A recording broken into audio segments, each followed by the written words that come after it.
Let's talk about a nuclear surprise coming out of Africa. A country battling poverty, insecurity, and insurgency has just signed a nuclear energy deal. Yes, you have that right. Mali is going nuclear.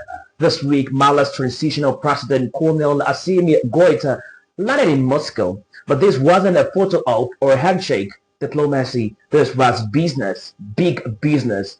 During his visit, Mali signed a landmark agreement with Rosatom, Russia's state-owned nuclear agency. The deal to develop nuclear infrastructure in Mali. It includes a feasibility study, training local personnel, and even the possibility of deploying smaller modular nuclear reactors, a modern flexible way to generate nuclear power. Now let's break it down. Why is this a big deal, and why does it matter far beyond Mali? This is not just an energy project. This is geopolitics in motion. Mali used to be a Western ally. French troops operated on its soils. The US provided aid. That chapter is over. After two military coups and mounting frustration with Western partners, Mali's new rulers have found a new friend in Moscow.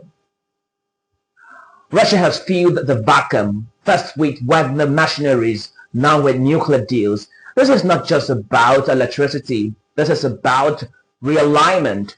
Mali is rejecting the West and choosing the new direction. Let's be clear, Russia isn't doing this out of generosity. This is strategic influence. Rosatom, Russia's nuclear giant, has been signing nuclear cooperation agreements across Africa, Nigeria, Egypt, Rwanda, and now Mali.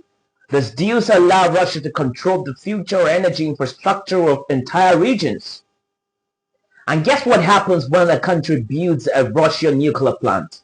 They become dependent on Russia's fuel technology, expertise, and political goodwill. Let's ask the obvious question, is Mali ready for nuclear energy? This is a country where half the population has no access to electricity, where basic infrastructure is crumbling, where terror groups operate freely in large parts of the country, where political stability is, well, let's just say, non-existence.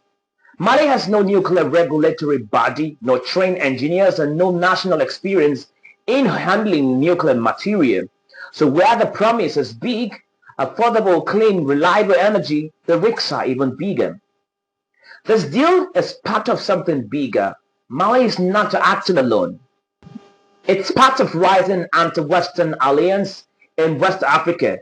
Alongside Burkina Faso and Niger, Mali has formed a military-led axis rejecting Western interference and embracing new partnerships, especially with Russia.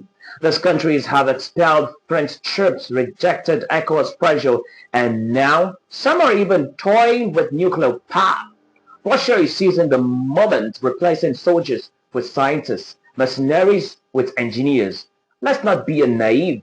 This is not just about Mali. This is about Africa's role in a new Cold War. While the West scrambles to counter Russian influence in Ukraine, Russia is quietly building alliances in Africa through energy, military ties, and economic deals. It is creating a long-term presence on the continent. And Mali's nuclear agreements, that's just the tip of the Uranian iceberg. Colonel Goïta is gambling on a nuclear future not just for energy, but for political survival. For Russia, it's a new client, a new foothold, and a wing against the West. For Mali, it's a high-stakes bet that the road of power runs through Moscow and that the atom will deliver where diplomacy and war have failed. This is a nuclear deal wrapped in geopolitics, and it's changing the balance of power in Africa.